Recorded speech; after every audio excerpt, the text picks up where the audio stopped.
오늘 우리에게 주신 하나님의 말씀은 신명기 11장 10절에서 21절까지의 말씀입니다. 신명기 11장 10절에서 21절까지의 말씀입니다.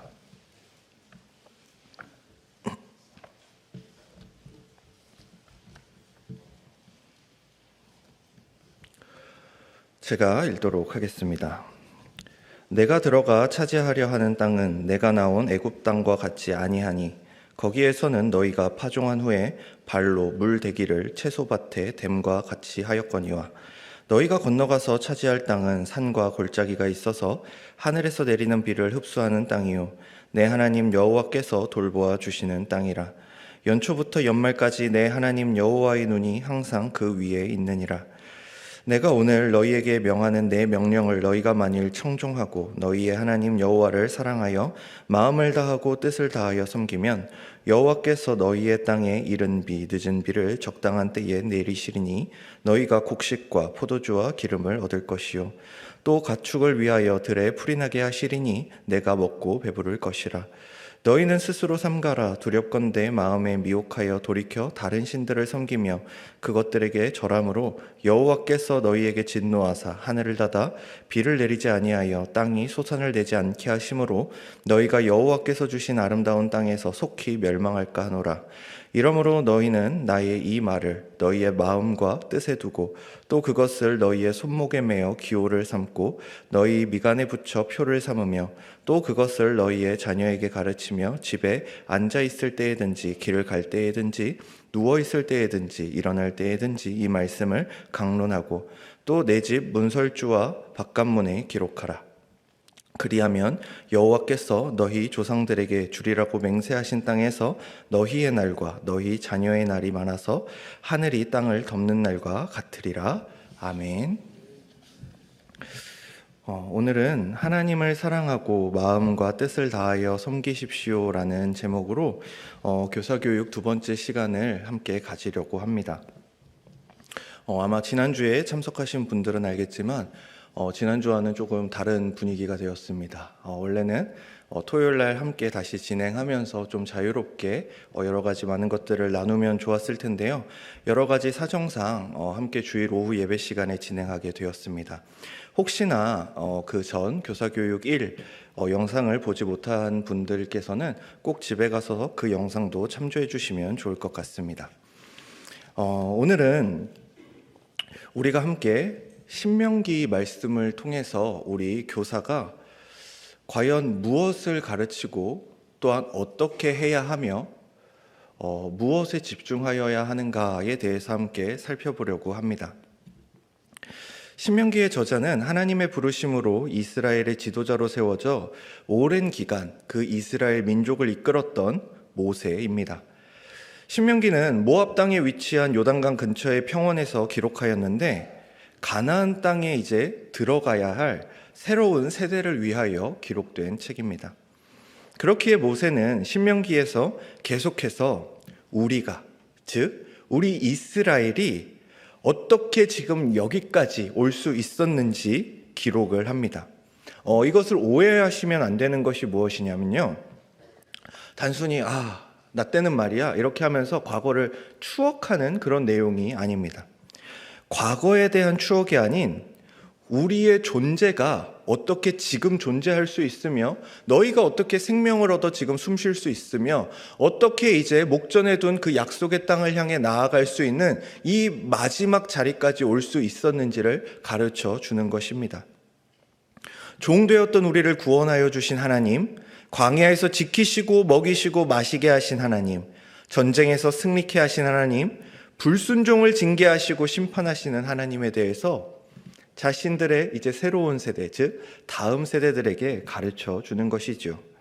특히 본문의 후반부인 18절에서 21절의 말씀은 신명기 6장 4절에서 9절에 등장하는 쉐마 이스라엘을 기억나게 합니다. 어떤 학자들은 이 부분을 보면서 거의 동일하게 기록된 오늘 본문을 보면서 6장에서 시작된 그 쉐마 이스라엘이 이제 이 11장에서 끝나고 있음을 이제 알려준다라고도 그렇게 말합니다. 이 부분을 그냥 간단하게 요약하자면 이것입니다. 하나님의 말씀을 가르치라라는 것이죠. 여러분께서는 이스라엘 백성이 하나님의 언약 백성이라는 사실을 잘 기억하실 텐데요. 그렇기에 애굽의 종되었던 그 백성을 하나님께서 놀라운 방식으로 구원하셨다는 것도 잘 알고 계십니다. 하나님의 구원을 얻은 백성에게는 하나님의 백성답게 살아야 하는 한 가지 규칙이 있었는데, 그것을 위해서 하나님께서는 이들에게 율법을 수여하셨습니다. 그리고 하나님에 대해 가르치라라고 명령하셨지요. 이것이 뜻하는 바는 하나님과 언약을 맺은 세대뿐만이 아니라 그 이후의 세대도 이 언약을 배우며 지켜야 한다라는 것입니다.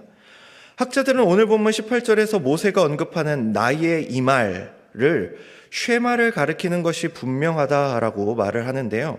즉 우리 하나님 여호와는 유일한 여호와이시니 너는 마음을 다하고 뜻을 다하고 힘을 다하여 내 하나님 여호와를 사랑하라 라는 그 말씀입니다. 이미 우리가 수없이 들어서 알고 있는 이 말씀, 하나님이 유일신이라는 사실도 알겠고 그분을 마음과 뜻과 힘을 다하여 사랑해야 하는 것도 머리로는 이해가 됩니다.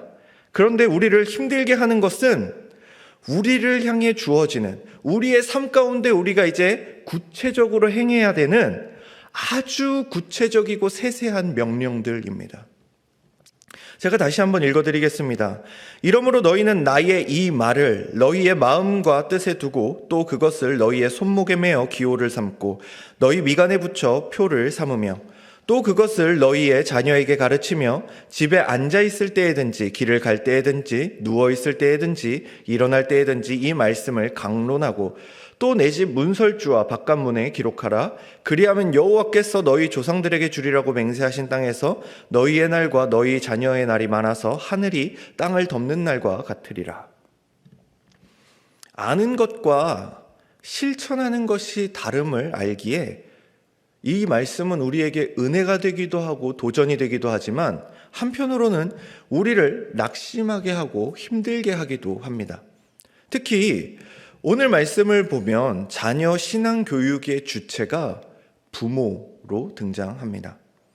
이 사실은 대체로 신앙의 교육을 교회와 교회 학교에만 맡겨두었던 모든 부모들의 마음에 부담이 되기도 합니다.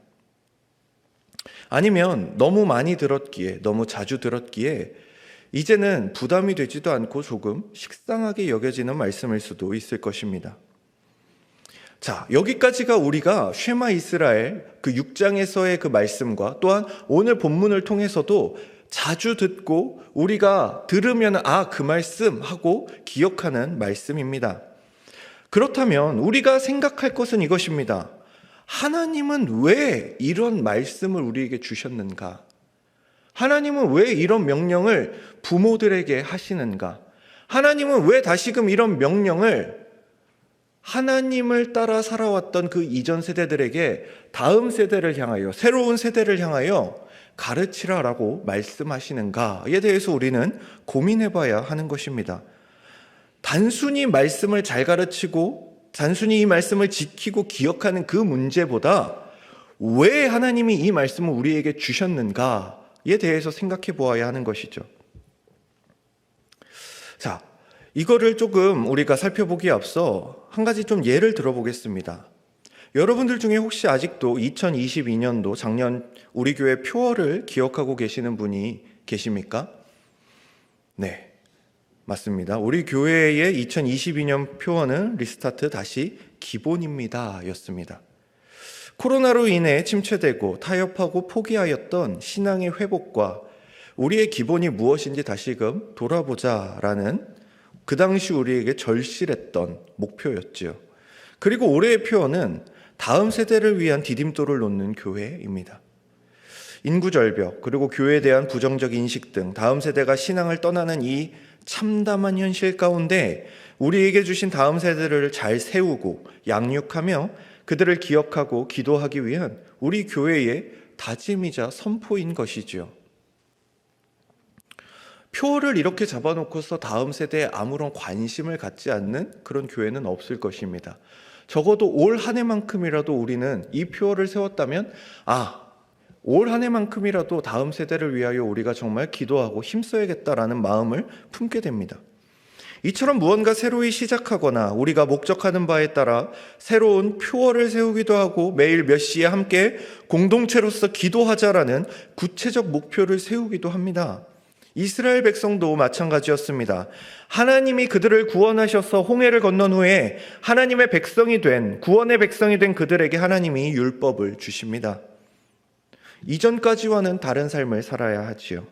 또한 약속의 땅이 눈앞에 다가온 지금 모세는 다시금 하나님의 명령과 그분의 말씀을 이스라엘에게, 새로운 세대들에게 상기시킵니다. 지금까지와는 다른 환경 가운데 새로운 삶이 시작될 것이기 때문입니다. 그렇다면 도대체 지금 들어갈 그 땅이 어떤 땅이기에, 이제 이 땅에 들어가야 할 것도 알겠고, 이 땅에 들어가기 그 직전 상황 속에서 하나님이 이러한 말씀을 우리에게 주시는 것도 알겠는데, 도대체 어떤 땅이기에 하나님께서는 우리를 낙심하게 할 만하고 도무지 지키기 어려울 것 같은 이러한 말씀을 주시는가? 오늘 우리는 이 부분을 조금 핵심적으로 살펴보고자 합니다.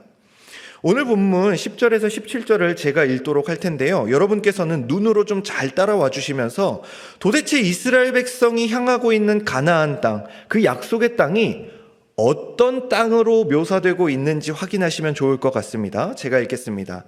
내가 들어가 차지하려는 땅은 네가 나온 애굽 땅과 같지 아니하니 거기서는 너희가 파종한 후에 발로 물대기를 채소밭에 댐과 같이 하였거니와 너희가 건너가서 차지할 땅은 산과 골짜기가 있어서 하늘에서 내리는 비를 흡수하는 땅이요 내 하나님 여호와께서 돌보아 주시는 땅이라. 연초부터 연말까지 내 하나님 여호와의 눈이 항상 그 위에 있느니라. 내가 오늘 너희에게 명하는 내 명령을 너희가 만일 청종하고 너희 하나님 여호와를 사랑하여 마음을 다하고 뜻을 다하여 섬기면 여호와께서 너희의 땅에 이른 비 늦은 비를 적당한 때에 내리시리니 너희가 곡식과 포도주와 기름을 얻을 것이요 또 가축을 위하여 들에 풀이 나게 하시리니 네가 먹고 배부를 것이라. 너희는 스스로 삼가라. 두렵건대 마음에 미혹하여 돌이켜 다른 신들을 섬기며 그것에게 절함으로 여호와께서 너희에게 진노하사 하늘을 닫아 비를 내리지 아니하여 땅에 소산을 내지 않게 하심으로 너희가 여호와께서 주신 아름다운 땅에서 속히 멸망할까 하노라. 자, 약속의 땅과 애굽 땅이 어떻게 다른지 한번 잘 체크해 보셨습니까? 첫째, 약속의 땅은 애굽 땅과 같지 않다라고 말씀하십니다. 그럼 어떤 부분에서 같지 않은 것일까?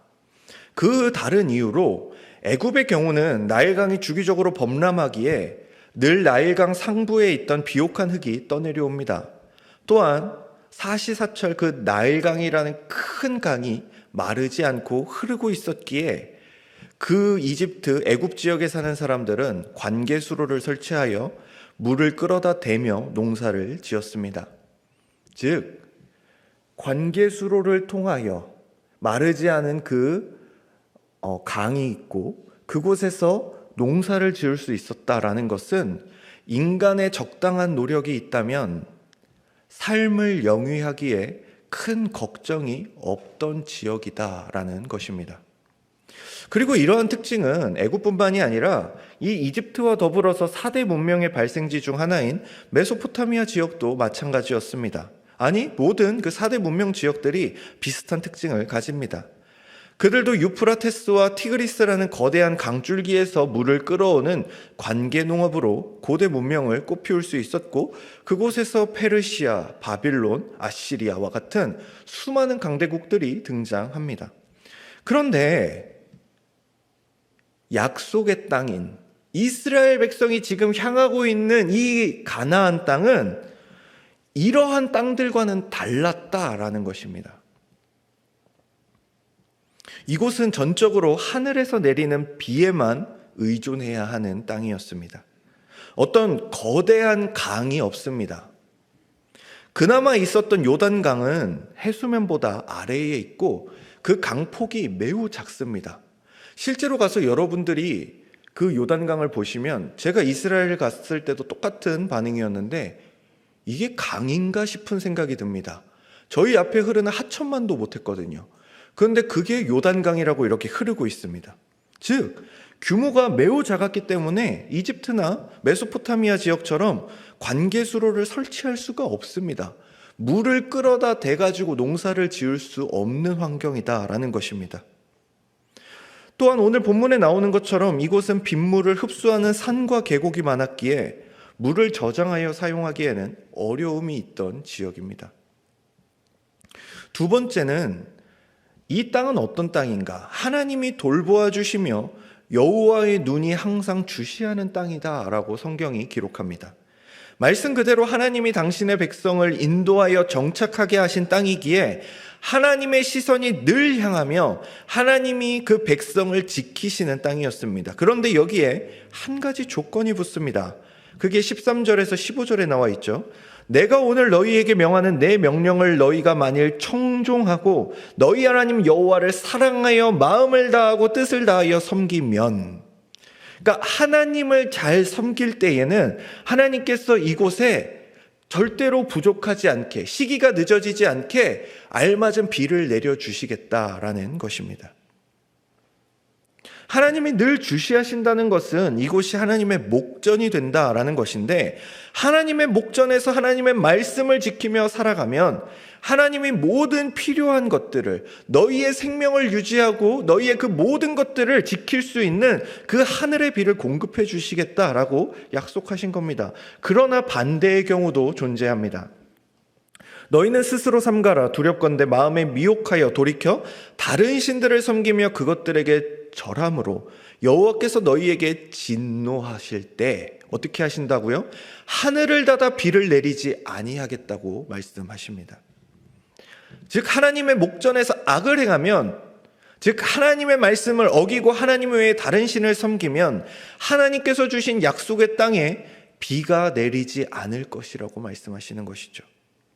셋째, 이를 통해 유추할 수 있는 것은 약속의 땅은 적당한 때에 비가 필요한 땅이다라는 것입니다.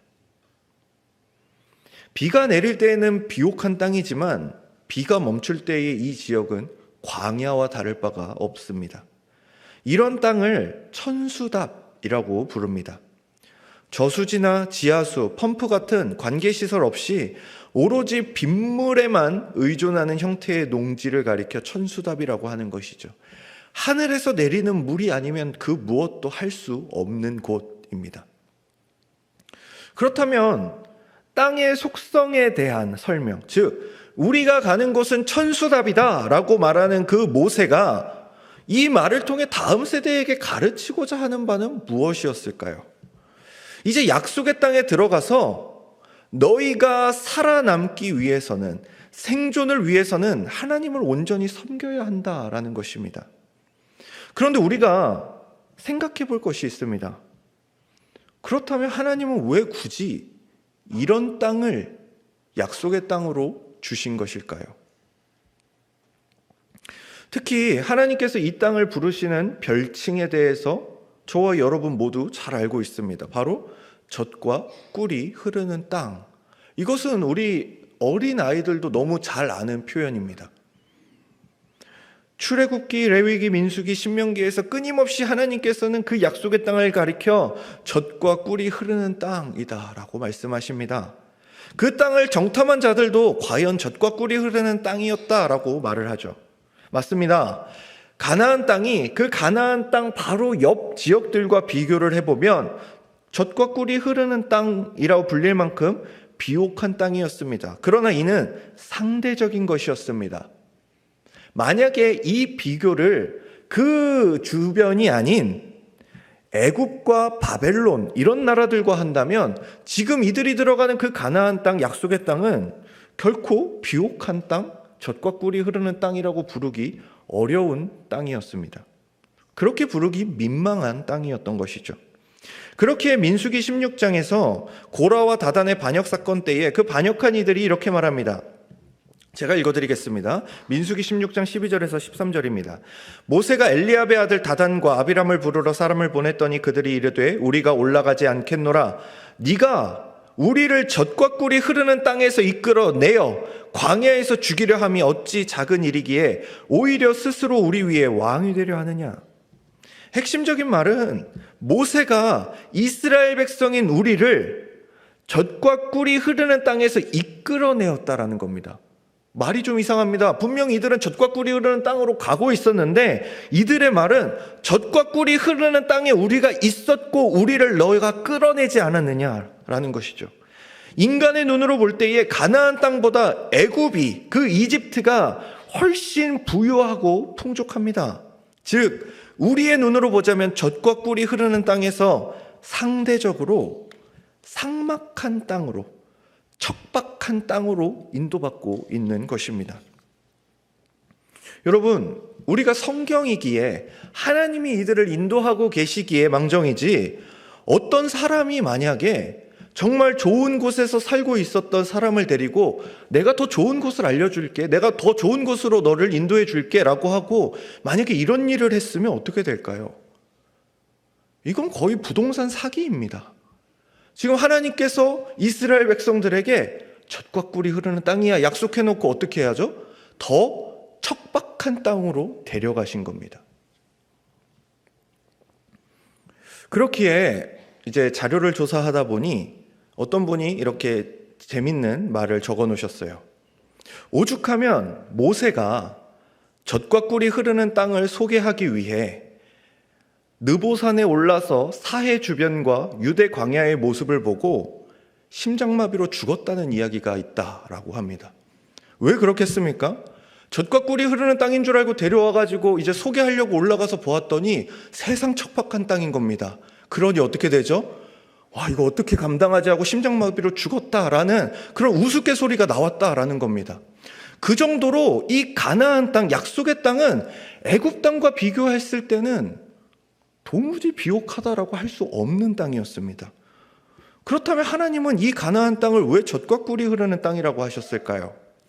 우선 지리적으로 볼 때 애굽과 메소포타미아 지역에 비하면 부족하지만 비가 때에 맞춰 온다는 가정하에 주변의 광야와 사막지대보다는 훨씬 비옥한 지역이었던 건 사실입니다.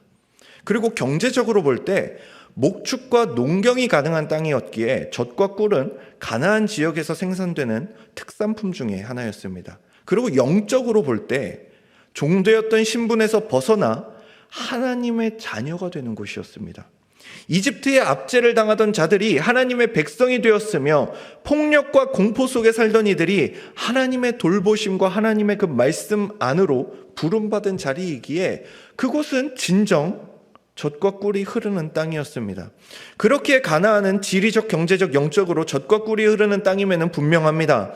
그런데 이런 아쉬움이 남는 거죠. 더 비옥한 땅을 냅두고 왜 굳이 이쪽으로 오는가?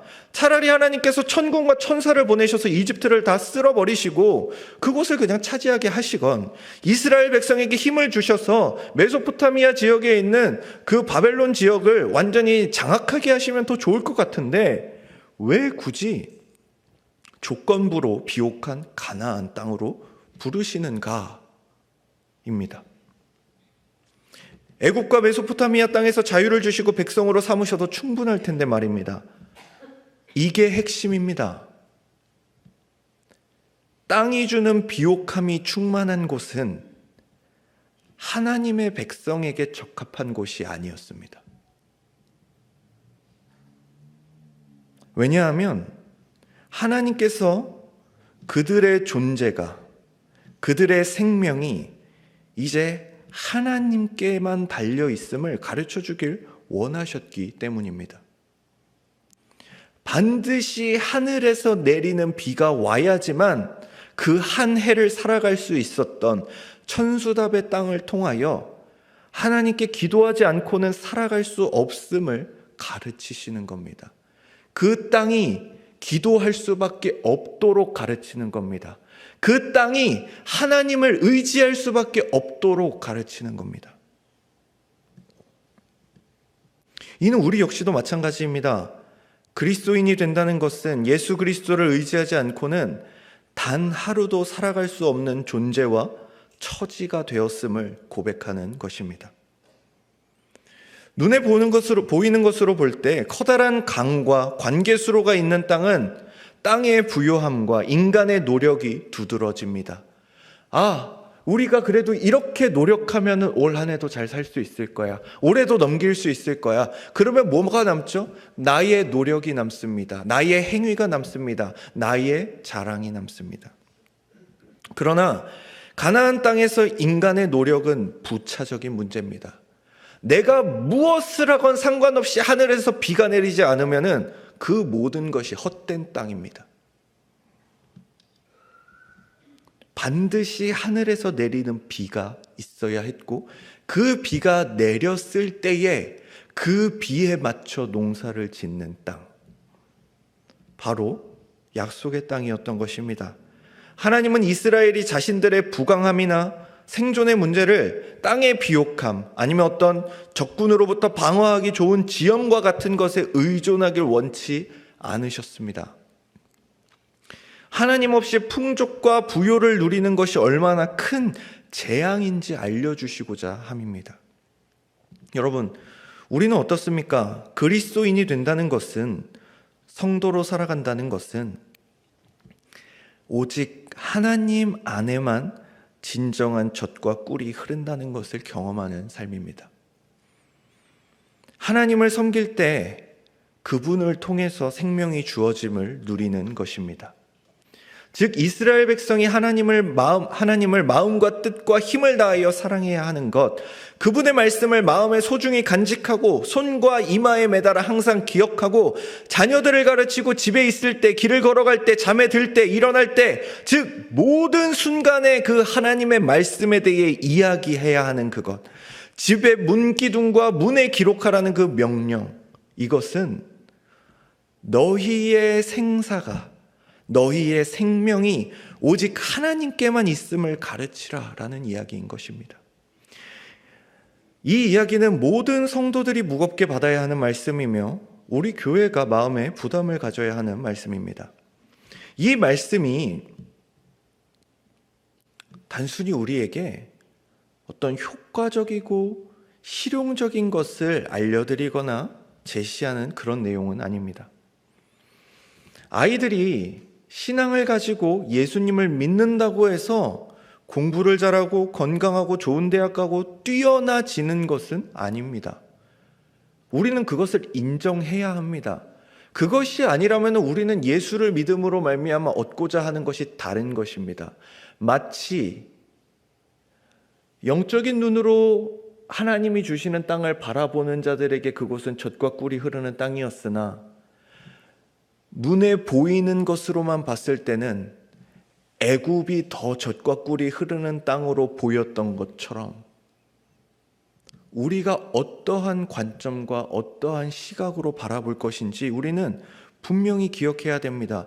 예수를 믿는다는 것은 이것을 통해서 무언가를 얻고자 함이 아닌 이것이 생명의 길이기 때문에 가르치는 것입니다. 이것이 내가 살 수 있는 길이기 때문에 가는 것입니다. 그러니 자꾸만 예수님을 믿는 것이 세상에서의 성공과 사회적 높은 지위, 남들이 부러워할 만한 자리에 오르는 것이 아님을 우리가 먼저 아이들에게 가르쳐야 합니다. 그런 것을 위해 아이를 신앙 안에서, 어떤 성공을 위해 아이를 신앙 안에서 키우는 것이 아닌 하나님만이 생명이라는 사실을 아이들에게 가르쳐야 하는 것이죠. 지난주 교육 시간에 제가 말씀드린 것을 아마 기억하시는 분들이 계실 겁니다. 그렇기에 교육에 있어서만큼은 합리성, 효율성, 실용성을 버려야 한다라고 말씀을 드렸습니다. 우리는 때로 교회에서도, 또한 각 부서에서, 또한 내 반에서 이런 효과적인 것, 실용적인 것, 합리적인 것, 효율적인 것을 원할 때가 많이 있습니다. 또한 교회도 마찬가지이지요. 이것들이 다 나쁘다는 것이 아닙니다. 그러나 교육은 결과가 나와야만 성공하는 것이 아닙니다. 특히 기독교 교육은 더 그렇습니다. 교회는 회사가 아닙니다. 성과를 내는 곳이 아닙니다. 우리는 마땅한 것을 행할 뿐입니다. 이것을 통해서 무언가를 이루겠다? 아니요. 이것이 생명이고 이것이 사는 길이기에 아이들에게 같이 가자라고 하는 것입니다. 아이들에게 가르치는 것입니다. 하나님이 생명임을 가르치는 것입니다. 어떠한 가치를 통해 수익 창출을 위하여 투자하는 것도 아닙니다. 우리 중 누가 수천만 원 아니면 수억 원을 들여서 자녀 교육에 힘썼다고 해서 자녀가 설령 대학에 못 갔다고 해서 그것을 투자 실패로 여기는 부모가 어디 있겠습니까? 그저 그 아이가 그렇게 자라가는 것에, 배우는 것에, 성장하는 것에 필요한 교육을 제공하는 것입니다. 교회 역시도 다시금 교회 학교에 대해 바라보아야 합니다. 단순히 아이들이 많아지고 부서가 외적으로 커지고 즐겁고 재미있는 프로그램이 많은 것에 초점을 맞추는 순간 우리는 눈에 보이는 젖과 꿀을 바라보게 되는 것입니다. 본질을 놓치게 될 것입니다. 이런 것들이 중요하지 않다라는 것이 아닙니다. 성경의 복음이 온전히 가르쳐지고 하나님이 나의 생명 되심을 믿고 인정할 때 다른 것들이 의미가 있는 것입니다. 제가 아까 말씀드렸죠. 이스라엘 백성들이 그곳에 가서 이곳은 천수답이다 해서 가만히 있었던 것이 아닙니다. 무엇을 기다립니까? 하나님께서 비를 내려주시길 기다립니다. 비가 내려지면 어떻게 되는데요? 그때부터 일을 해야 됩니다. 우리의 교육도 마찬가지입니다. 교회의 교육이라는 건 하나님께서 먼저 우리에게 가장 핵심적인 생명과 복음과 성경의 말씀과 이 모든 것들을 우리에게 주셨을 때 우리가 그것에 따라 일하는 겁니다. 그것에 맞춰 일하는 겁니다. 내가 그저 일하는 것이 아닙니다. 내가 무언가 그냥 열심을 내는 것도 아닙니다.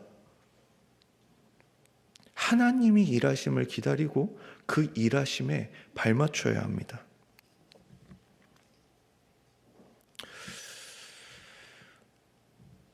교회 학교를 보면 많은 교사 선생님들이 지쳐 계신 것을 봅니다. 아무리 노력하고 기도해도 바뀌지 않는 아이들. 무언가 많은 것을 바랬지만 무언가 전반적인 큰 틀에서 바뀌지 않는 우리 부서의 모습 아니면 교회의 모습에 지치고 낙심할 때도 있습니다. 그러나 여러분, 누군가가 바뀌어야 가치 있는 것이 아니라 하나님이 내게 맡기신 사역에 최선을 다하여 참여하는 그것이 가치 있는 것입니다. 눈에 보이는 것보다, 화려한 것보다, 주목받는 것보다, 편한 것보다, 걱정이 없는 것보다 해야 할 것에 집중해야 합니다. 이 말씀이 두려운 이유는 그럼 무엇인가? 내가 설령 편하고 싶더라도, 내가 설령 지금은 쉬고 싶더라도 하나님이 일하신다면, 즉 하나님이 비를 내리신다면 우리는 우리의 이 귀찮은 마음과 육신을 다시금 채찍질하고 일으켜 세워 하나님이 비를 내리시는 그 자리 가운데 나아가야 한다는 것입니다. 여러분, 반드시 이걸 기억해 주십시오. 하나님이 일하시는 곳에서 우리는 함께 일해야 됩니다. 여러분이 지쳐 계실 수 있습니다. 힘드실 수 있습니다. 그러나 지금 하나님이 은혜의 비를 내리신다면 우리는 열심히 일해야 됩니다. 왜? 그 일하는 시간과 순간과 상황은 지속적이지 않기 때문입니다. 일을 해야 될 때가 있습니다. 눈에 보기에 애굽과 메소포타미아는 부유해 보였습니다. 그러나 하나님이 인도하시는 가나안 땅이 척박해 보이더라도 이스라엘 백성은 그곳을 향해 갑니다. 우리는 이제 이미 가나안 땅에서 자라난 백성들에게 하나님만이 우리의 생명 되심을 가르쳐야 합니다. 예수님이 우리의 구주 되심을 가르쳐야 합니다. 이를 잊은 백성들의 이야기가 자기 소견에 옳은 대로 살게 되는 사사기의 모습입니다. 사사기를 읽다 보면 가나안 땅을 분배받았으나 그 자리를 떠난 지파가 등장하는데 바로 단 지파입니다. 그들은 자신들이 분배받은 지역을 떠나서 라이스라는 곳으로 옮기게 됩니다. 제가 이스라엘 지역에 갔다가 가장 놀랬던 지역이 바로 이 지역이었습니다. 다른 이스라엘 지역은 삭막하고 척박하고 그냥 광야 그 자체입니다. 그런데 이 단지파가 향했던 라이스에는 유독 물이 많이 흐릅니다. 곳곳에 물이 가득하고요. 그곳에서 처음으로 우리나라와 같은 푸릇푸릇함을 보았습니다. 이곳은 그리고 지리적으로 가나안 땅에서 물이 가장 충분한 곳이었습니다. 지하에서도 물이 솟아나고 그리고 헤르몬산에서 얼음이 녹아 내려오는 물들도 있고, 즉 하늘의 비와 관계없이 물이 넘치는 곳이었습니다. 여러분, 단지파는 자신들이 원래 하나님한테 받았던 그 땅보다 자신들이 옮긴 그 라이스라는 지역이 훨씬 풍요롭고 부유했습니다. 그런데 성경은 이를 지혜롭다 하지 않습니다. 오히려 비판적인 시각으로 바라보며 요한계시록에서 단지파는 사라집니다. 없는 셈이 됩니다. 많은 학자들은 우상숭배의 죄악과 폐해로 인한 전 지파적 심판으로 봅니다.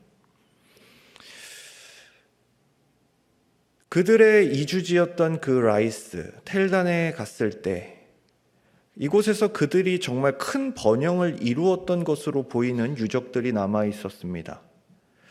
그들은 아마 이스라엘의 국가적 멸망까지 자신들의 세상에서 마음껏 행복을 누리며 살았을 것입니다. 그러나 하나님께 기도하지 않으며 하나님을 의지하지 않았을 것입니다.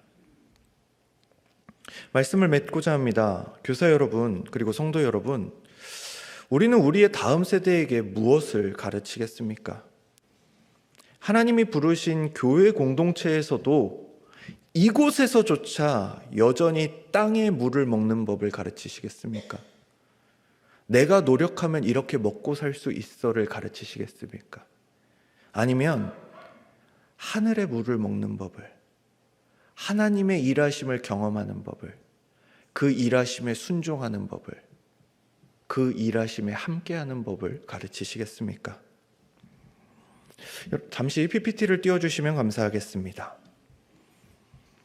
오늘의 주제는 어떻게 해야 하죠? 였습니다. 저에게 담임 목사님께서 교사 교육을 맡기셨을 때 제 심경이었습니다. 어떻게 해야 하죠? 그리고 아마 많은 교사 선생님들께서도 교사를 하실 때에, 또한 반을 맡으실 때에, 예상치 못한 일이 있을 때에, 감당 안 되는 친구들이 있을 때에 비슷한 마음이 드실 것 같습니다. 이 짧은 시간으로, 이 설교 한 번으로 제가 모든 것을 다 다룰 수 없다는 것을 제가 가장 잘 알고 있습니다. 또한 다른 교회의 해답이 우리 교회의 해답이 될 수 없습니다. 2022년도의 해답이 2023년도의 해답이 될 수도 없습니다. 왜냐? 교육의 현장은 그만큼 빠르게 변하고 있습니다. 아이들은 더욱 빠르게 변하고 있습니다.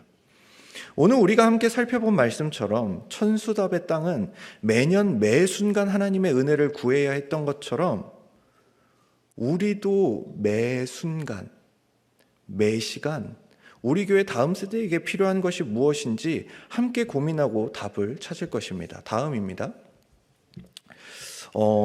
그렇기에 제가 작년부터 맡았던 청년 일부를 예시로 잠시 좀 나누고자 합니다. 제가 청년 일부가 제일 잘해서 이런 게 아닙니다. 제가 맡았던 게 청년 일부밖에 없어서 예시로 다룰 수 있는 게 청년 일부밖에 없어서 다루는 것이니까 양해 부탁드립니다. 2022년은 오늘 말씀드린 그 하늘의 물을, 하나님이 주시는 생명을 먹는 청년들이 되기를 좀 기도하며 예배, 교육, 교제 부분을 다듬고 확장하는 한 해였습니다. 그러나 단순히 많은 것을 하는 것처럼 보이려고 눈에 보이는 것을 위해서 이것들을 기획하지는 않았습니다. 여기에 나와 있는 예배와 교육과 교제의 부분에서 많은 부분들을 조금 새롭게 시작하기도 하고 다듬기도 하였지만, 우리 이만큼 사역하고 있어요, 우리 이렇게 많이 모이고 있어요, 이것을 위해 하지는 않았다는 것이죠. 분명한 계획이 좀 있었는데, 다음입니다.